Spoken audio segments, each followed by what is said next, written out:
Boyle's law हमने start किया था, है ना। बॉयल्स लॉ क्या होता था ये भी मैंने बता दिया था। कांस्टेंट टेम्परेचर की कंडीशन में किसी भी गैस का प्रेशर उसके वॉल्यूम के इनवर्सली प्रोपोर्शनल होता है, ये चीज मैंने बता दी, ठीक है।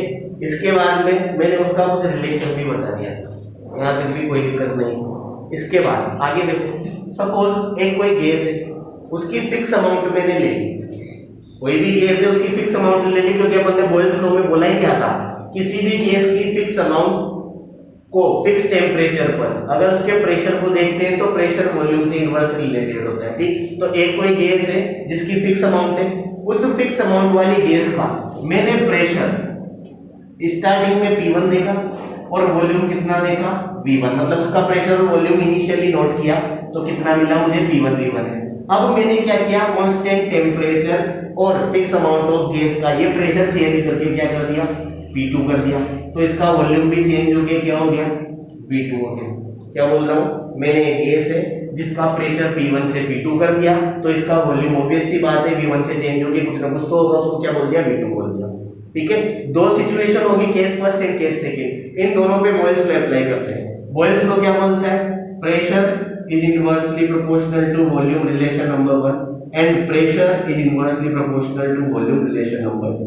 दोनों केस से दो रिलेशन आ गए मेरे पास बॉयल्स लॉ से, ठीक है।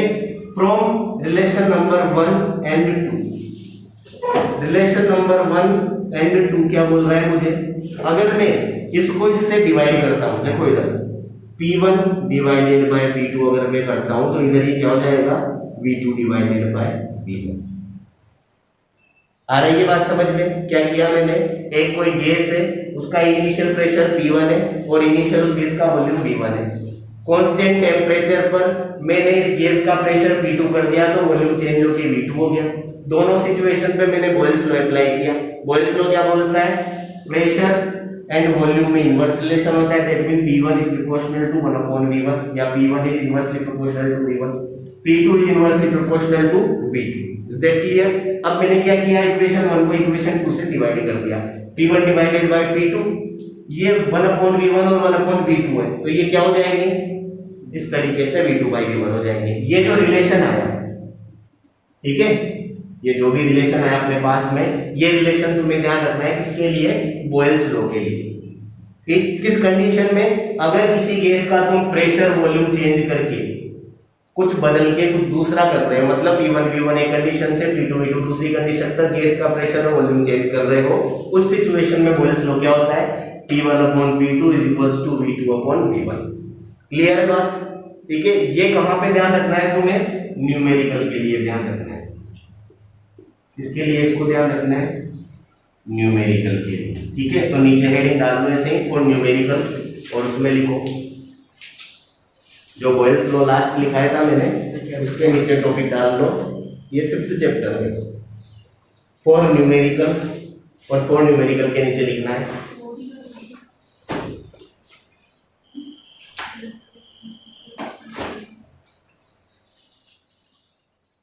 फॉर न्यूमेरिकल, हेडिंग डाल दो, उसके नीचे लिखो if pressure and volume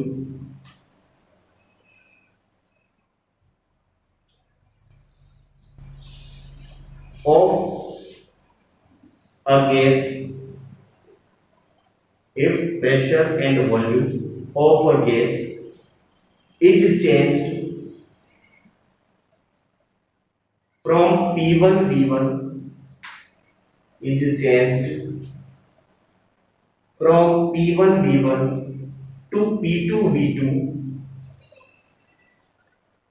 from P1 V1 to P2 V2 at a constant temperature,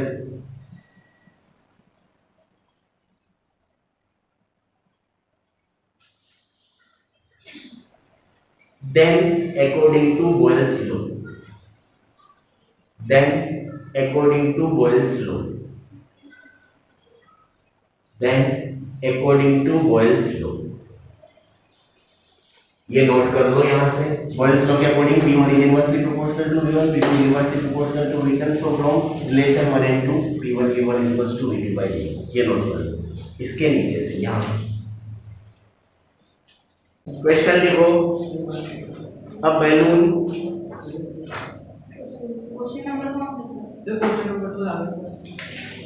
a balloon is filled with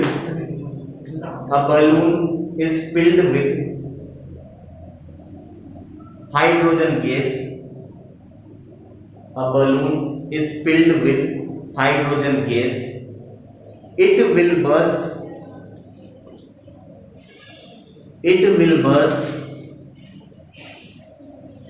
when pressure exceeds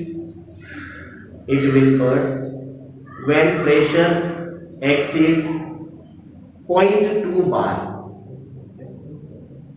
Pressure exceeds 0.2 bar.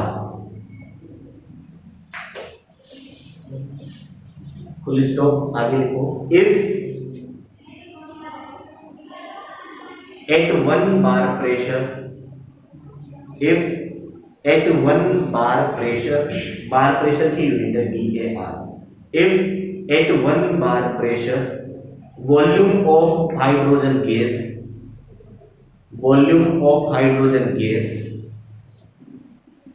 is 2.27 liter,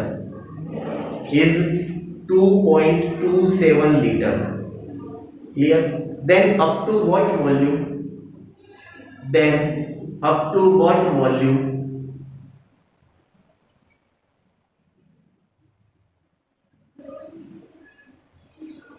balloon will be filled? Then up to what volume balloon will be filled? हो गया note? देखो question में क्या बोला है, एक balloon है, वो हाइड्रोजन गैस से भरा गया है, फिल किया गया, क्लियर? जब गैस का प्रेशर 0.2 बार से ज्यादा हो जाता है तो बैलून फट जाता है, क्लियर? उसके बाद उसने एक चीज बोला है, 1 बार अगर गैस का प्रेशर है तो 1 बार प्रेशर की सिचुएशन में उसका वॉल्यूम कितना है, 2.27 लीटर, ठीक है? तो किस वॉल्यूम तक बैलून फुलाया जा सकता है या कितना वॉल्यूम गैस का बैलून में भरा जा सकता है ताकि वो नहीं फूले, ठीक है? Up to what volume balloon is filled का मतलब है कितने वॉल्यूम तक बैलून को भरा जा सकता है ताकि वो उसकी कंडीशन में रहे, फट नहीं रहे, ठीक है? ये चीज पूछी है। तो देखो इसमें दो कंडीशन दी हुई है। एक कंडीशन ये जब गैस का प्रेशर 1 बार है, जैसे मैंने इसको क्या बोल दिया P1, जब गैस का प्रेशर 1 बार है, P1 मान लिया मैंने इसको, इस सिचुएशन में वॉल्यूम कितना है, 2.27। इस प्रेशर के लिए वॉल्यूम है, इसलिए P1 के रेस्पेक्ट में वॉल्यूम V1 बोल दिया, क्लियर? अब अगर गैस का प्रेशर कितना हो जाता है, यहां से कितना हो जाता है, ठीक है? तो वॉल्यूम कितना होगा ये हमें बताना है।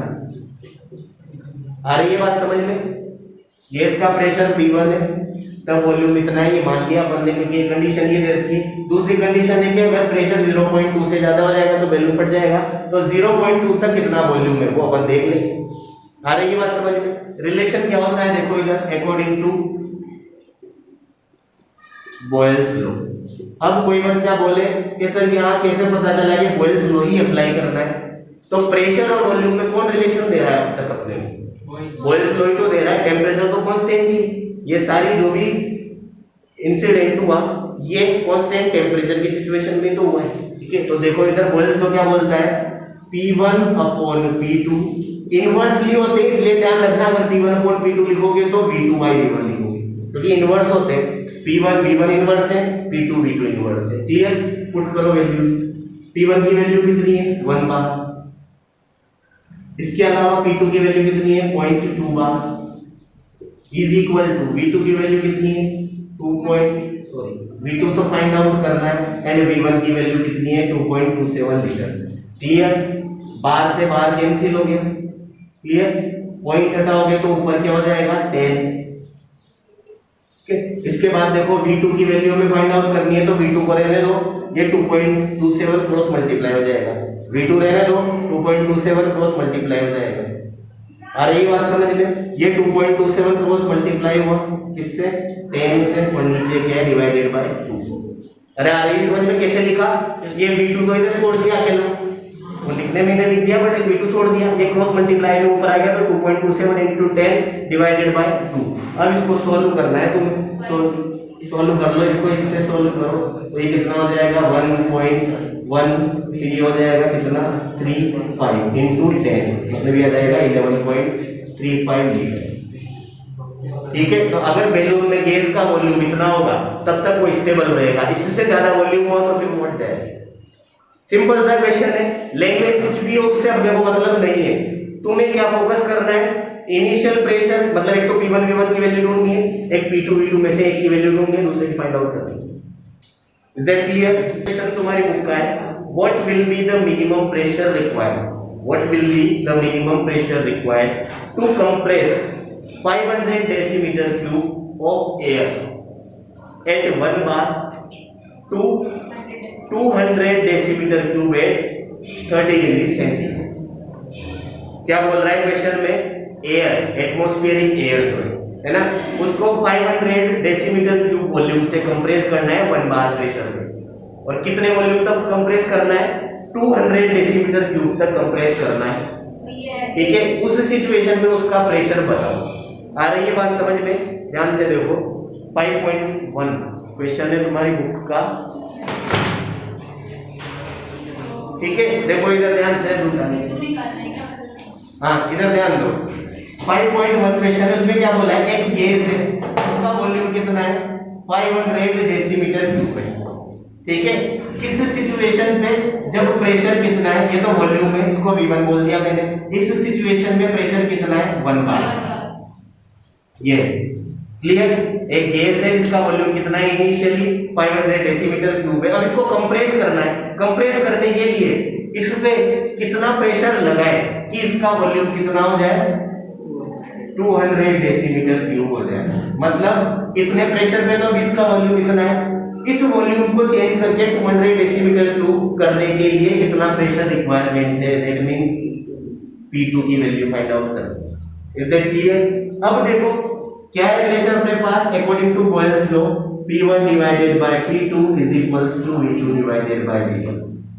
क्लियर? P1 की वैल्यू 1 बार, P2 की वैल्यू फाइंड आउट करनी है, V1 की वैल्यू 500 डेसीमीटर क्यूब, V2 की वैल्यू 200 डेसीमीटर क्यूब, V1 की value 500 decimetre cube. Decimetre cube से डेसीमीटर क्यूब सेम हो गए। क्लियर? अगर मान लो वॉल्यूम की यूनिट डिफरेंट है तो वॉल्यूम की यूनिट सेम रखनी है। तो अगर कभी क्वेश्चन में ऊपर लीटर आ जाए, नीचे इस तरीके से आ जाए, तो यूनिट क्या करनी है? सेम करते हुए पुट करना है। क्लियर? 200 100 करके 2/5। P2 की जब वैल्यू निकालोगे तो देखो P2 की वैल्यू के लिए क्रॉस मल्टीप्लाई होगा, P2 इधर 5 इधर 2 इधर, तो क्या हो जाएगा? ये 5/2, दैट मींस 2.5 बार ये प्रेशर आ जाएगा अपने पास।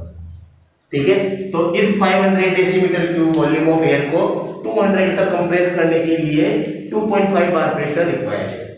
क्लियर है बात? कोई दिक्कत है इसमें? अब ये वॉल्यूम का जो कंफ्यूजन अगर किसी को हो तो ध्यान रखना, तुम्हें पता है 1 मीटर इज इक्वल्स टू कितना होता है? 10 डेसीमीटर। ठीक है, और 10 डेसीमीटर इज इक्वल्स टू कितना होता है? 100 सेंटीमीटर। आ रही है बात समझ में? 1 metre is equals to 10 decimetre and 10 decimetre is equals to 100 centimetre. Volume करते हैं तो क्या करते हैं तुम? Length into length into length, that means length cube या एज क्यूब करते हो। तो यहां भी अपन क्यूब करेंगे। 1 का क्यूब 1, मीटर का क्यूब क्या हो जाएगा? Metre cube. 10 का क्यूब क्या हो जाएगा? 10 to the power 3, and decimetre का क्यूब क्या हो जाएगा? Decimetre cube. 100 का क्यूब क्या हो जाएगा? 10 to the power 6, and centimetre का क्यूब क्या हो जाएगा? Centimetre cube. आ रही है बात समझ में? इस सेंटीमीटर क्यूब को ही तुम मिलीलीटर बोलते हो और डेसीमीटर क्यूब को ही तुम लीटर बोलते हो। ध्यान रखना। क्लियर? अब जब कभी भी तुम्हें वॉल्यूम कन्वर्जन करना हो, सेंटीमीटर को लीटर में, डेसीमीटर क्यूब को लीटर में, या मिलीलीटर में, या मीटर क्यूब में, तो ये रिलेशन ध्यान रखना, हो जाएगा इजी। क्लियर? नोट कर लो। देखो इधर नेक्स्ट क्वेश्चन है, क्वेश्चन नंबर 5.2। क्या बोला गया है? एक कंटेनर है जिसका वॉल्यूम कितना है? 120 ml। उसमें कोई गैस फिल है और उस सिचुएशन में उसका प्रेशर कितना है? 1.2 बार प्रेशर है। दैट मींस इनिशियली एक कंटेनर में गैस है, उसका प्रेशर मैंने P1 बोल दिया। सॉरी उसका वॉल्यूम मैंने V1 बोल दिया, कितना है 120 ml। क्लियर। और इस सिचुएशन में गैस का जो प्रेशर है वो कितना है 1.2 बार है। ये एनसीईआरटी का 5.2 नंबर क्वेश्चन है। क्लियर। अब इस गैस को एक दूसरे कंटेनर में शिफ्ट किया है, उस कंटेनर का वॉल्यूम कितना है 180। जो दूसरा कंटेनर जिसमें गैस को शिफ्ट किया है उसका वॉल्यूम कितना है 180 ml है। अब जब गैस को दूसरे कंटेनर में शिफ्ट करोगे तो गैस क्या उसमें एक्सपेंड होगी और गैस का वॉल्यूम भी कितना हो जाएगा 180 हो जाएगा। दैट मींस P2 जो हो गया वो 180 हो गया अपने लिए। इस सिचुएशन में सॉरी V2 जो है वो 180 हो गया। इस सिचुएशन में गैस का प्रेशर कितना हो गया ये हमसे पूछा है। जब इस गैस को 120 ml के कंटेनर से 180 ml के कंटेनर में शिफ्ट किया तो वॉल्यूम तो 180 हो गया, बट यहाँ पे गैस का जो कुछ ना कुछ प्रेशर कम ज्यादा हुआ, वॉल्यूम बढ़ा है मतलब प्रेशर कम हुआ होगा, तो प्रेशर कितना हो गया ये पूछा है। तो कैसे निकालोगे? वही बॉयल्स लॉ क्या बोलता है, P1 P2 is equals to V2 V1। ध्यान रखना इनवर्स रिलेशन है, तो इधर 1 से स्टार्ट करोगे इधर 2 से स्टार्ट करोगे। क्लियर। कंफ्यूज मत होना इसमें। P1 की वैल्यू कितनी है 1.2 बार, P2 की वैल्यू हमें फाइंड आउट करनी है, V2 की वैल्यू हमारे पास कितनी है 180 ml एंड V1 की वैल्यू कितनी है 120 ml। ml से ml कैंसिल, 0 से 0 कैंसिल, 6 से ये 3 बार, 6 से ये 2 बार और ये 3 बार कैंसिल हो गया। कैलकुलेशन है सबका अपना अपना मेथड। P2 की जब वैल्यू निकालोगे क्रॉस मल्टीप्लाई करोगे, ये P2 इधर चला गया ऊपर आ गया, 1.2 से मल्टीप्लाई होगा 2 डिवाइडेड बाय हो जाएगा 3, 3 से ये कैंसिल हो जाएगा 0.4 बार, 4 टू जाए 0.8 बार। अरे क्लियर है? ये मैथमेटिकल पार्ट है और मैथमेटिकल पार्ट के लिए समझने से ज्यादा इंपॉर्टेंट प्रैक्टिस होती है। तुम्हारी मैथमेटिक्स तुम स्ट्रॉन्ग कर सकते हो, कोई समझाने वाला स्ट्रॉन्ग नहीं कर सकता। Is that clear?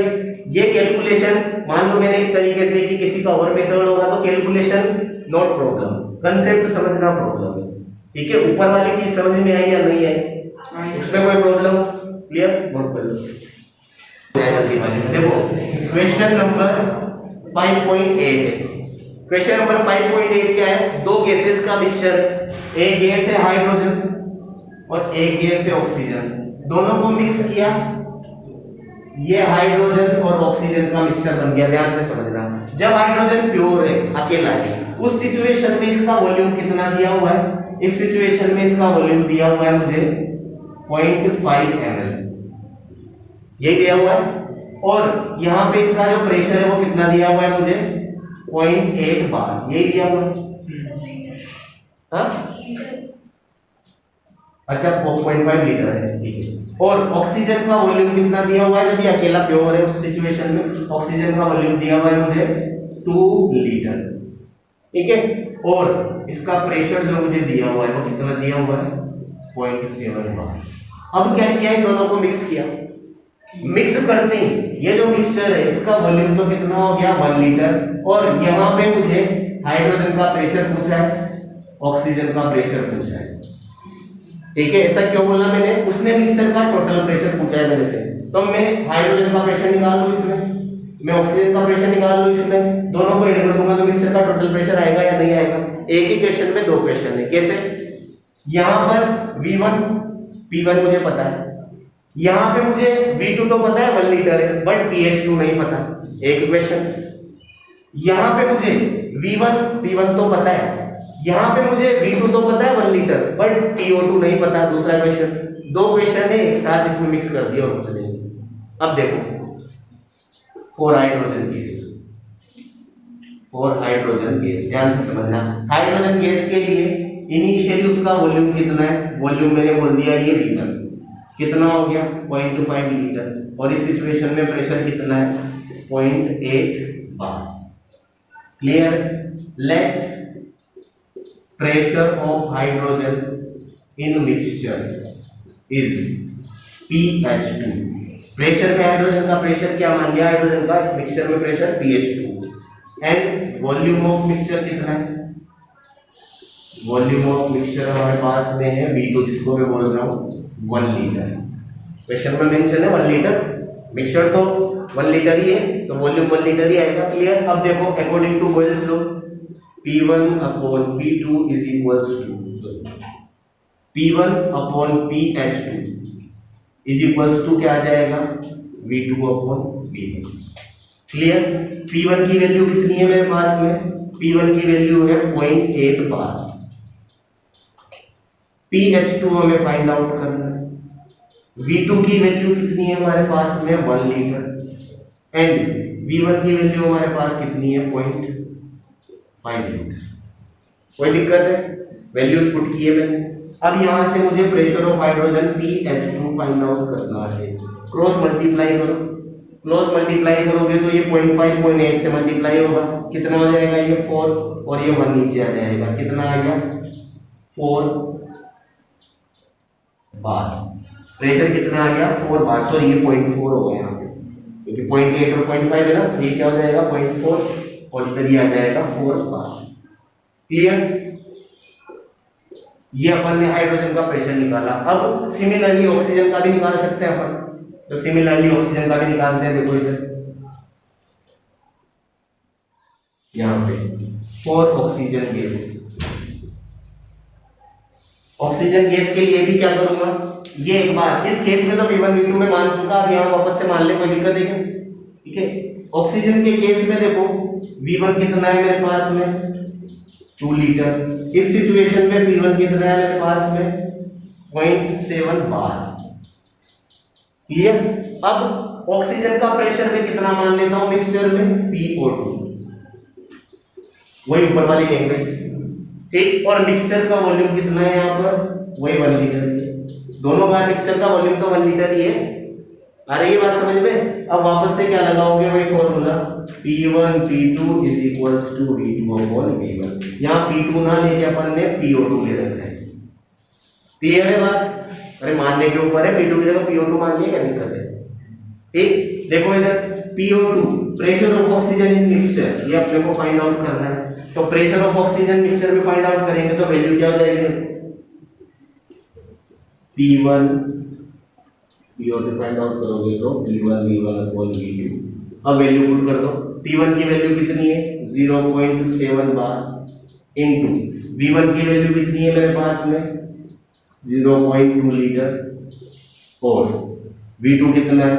1 litre. Litre से लीटर कैंसिल हो गया, ये कितना आ जाएगा? 1.4 बार। आ गई बात समझ में? मतलब उस मिक्सचर में हाइड्रोजन का प्रेशर 0.4 बार है, उसी मिक्सचर में ऑक्सीजन का प्रेशर 1.4 बार है। दोनों को अगर मैं ऐड करूंगा तो टोटल प्रेशर आ जाएगा या नहीं आ जाएगा? ठीक है। तो लास्ट में क्या लिखेंगे यहाँ पर? Total pressure of mixture is equals to क्या हो जाएगा? pH2 plus PO2। क्या हो जाएगा? 0.4 प्लस 1.4 1.8 बार। आगे बात समझ में? एक बार फिर रिपीट कर देंगे। नेक्स्ट टॉपिक है ग्राफिकल रिप्रेजेंटेशन। नेक्स्ट टॉपिक है graphical representation of Boyle's law. Boyle's law का graphical representation. Graphical representation of Boyle's law. We know that pressure is inversely proportional to volume at a constant temperature. Constant temperature पर fixed amount of gas का pressure volume के inversely proportional होता है। इतना हम जानते हैं बॉयल्स लॉ के अकॉर्डिंग। क्लियर? अब बॉयल्स लॉ का ग्राफिकल रिप्रेजेंटेशन कैसे निकालेंगे? प्रेशर और वॉल्यूम चेंज हो रहे हैं, इनमें रिलेशन देखना है ग्राफ के अकॉर्डिंग। तो देखो दोनों इनवर्सली रिलेटेड है एक दूसरे से। अगर मैं एक्स एक्सिस पे वॉल्यूम को लेता हूं और वाई एक्सिस पे प्रेशर को लेता हूं तो इनवर्स रिलेशन है। इनवर्स रिलेशन का ग्राफ कैसा आता है? इस टाइप से आता है।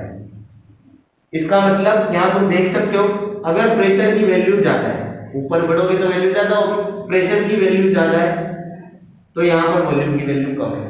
अगर वॉल्यूम की वैल्यू ज्यादा है, इधर बढ़ोगे तो वॉल्यूम बढ़ेगा, तो फिर प्रेशर की वैल्यू क्या है? कम। इसका मतलब क्या हुआ? प्रेशर इंक्रीज करते हो तो वॉल्यूम डिक्रीज होता है, वॉल्यूम इंक्रीज करते हो तो प्रेशर डिक्रीज होता है। इसे तो क्या बोलते हैं? Inverse relation. क्लियर?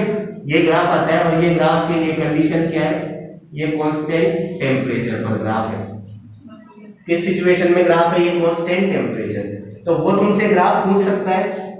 ये जो फर्स्ट ग्राफ अपन ने प्लॉट किया है ये किसके बीच में, graph between pressure and volume. ये जो ग्राफ बनाया है ये किसके बीच में है, प्रेशर और वॉल्यूम के बीच में।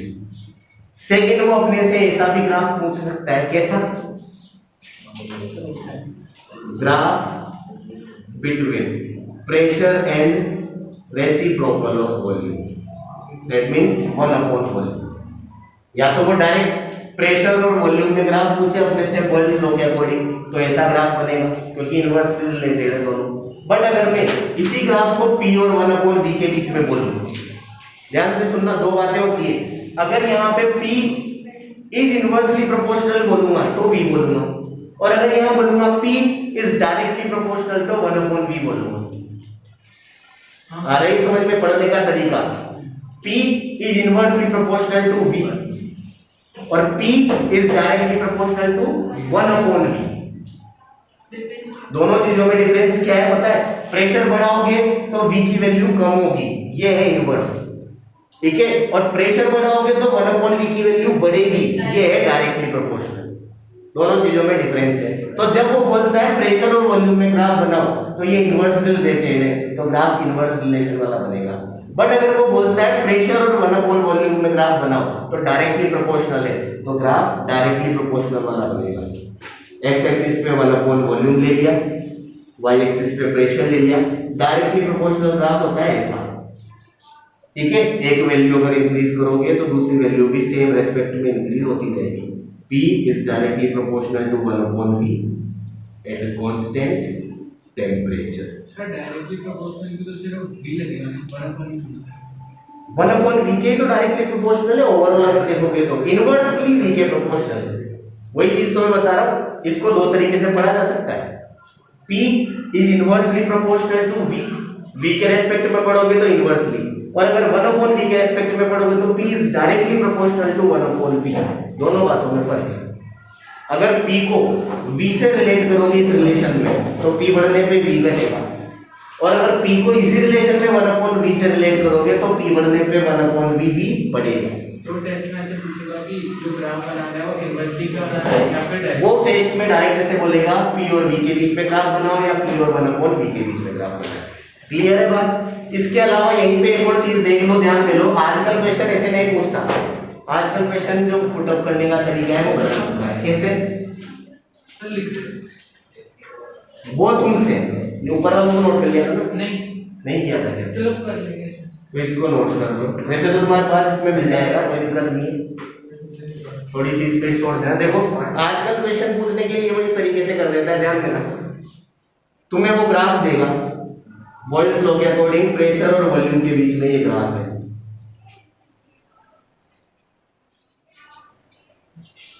क्लियर? ये T1 है, ये T2 है और ये T3। Clear? What is the relation between T1, T2 and T3? T1, T2 और T3 में क्या रिलेशन होगा? चार ऑप्शन बना देगा। A T1 is equals to T2 is equals to T3, B T1 is greater than T2 is greater than T3, C T1 is less than T2 is less than T3, D none of these। Clear? ऐसे relation बना देगा। कैसे सोच रहे हैं? देखो इस situation में जैसे बॉयल्स लॉ में अपन बोलते हैं कांस्टेंट टेम्परेचर, तो जब ये वाला ग्राफ बनाया था तब टेम्परेचर T3 कांस्टेंट था, जब ये बनाया था तब T2 कांस्टेंट था, और जब ये बनाया था तब T1 कांस्टेंट था। कैसे पता करोगे रिलेशन क्या आएगा? ध्यान दो, तुम एक चीज जानते हो, अगर मान लो किसी भी गैस को मैं हीट करूंगा तो उसका वॉल्यूम बढ़ेगा या घटेगा? नहीं बढ़ेगा। बढ़ेगा भाई। अगर मान लो किसी गैस को टेम्परेचर दे रहे हो, है ना, तो क्या होगा? गैस का वॉल्यूम बढ़ेगा। आ रही है बात समझ में? वॉल्यूम बढ़ेगा, इसका मतलब क्या है? देखो अगर इधर से इधर जा रहा है तो वॉल्यूम बढ़ रहा है, तो T1 के केस में सबसे ज्यादा वॉल्यूम है। ध्यान से समझ रहे हो? T1 के केस में वॉल्यूम की वैल्यू सबसे ज्यादा होगी, T2 के केस में वॉल्यूम कम है, और T3 के केस में वॉल्यूम क्या है? सबसे कम है। तो जहां पे वॉल्यूम ज्यादा वहां टेम्परेचर भी तो क्या होगा? ज्यादा होगा। अरे नहीं आ रही बात समझ में? टेम्परेचर बढ़ा होगा तो वॉल्यूम बढ़ेगा। ठीक, इसका मतलब ये ग्राफ यहाँ पे एंड कर रहा है, मतलब वॉल्यूम की वैल्यू इतनी है। ठीक है, ये ग्राफ यहाँ एंड कर रहा है, मतलब वॉल्यूम की वैल्यू इतनी है। ये ग्राफ यहाँ पे एंड कर रहा है, मतलब वॉल्यूम की वैल्यू इतनी है। जहां वॉल्यूम ज्यादा होगा कहीं ना कहीं वहां टेम्परेचर ज्यादा होगा। ठीक है, तो इस अकॉर्डिंग T1 सबसे बड़ा होगा, T2 उससे कम, T3 सबसे कम होगा, तो रिलेशन क्या होगा? B। ठीक है, क्योंकि टेम्परेचर बढ़ाने पे वॉल्यूम बढ़ता है। आगे बात समझ में? तो आजकल जो है ऐसे क्वेश्चन नहीं पूछता कि P और V के बीच में ग्राफ बना दो, इस तरीके का क्वेश्चन पूछता है। ठीक है, which out of following is correct according to following figure. Clear है? कोई दिक्कत है इसमें?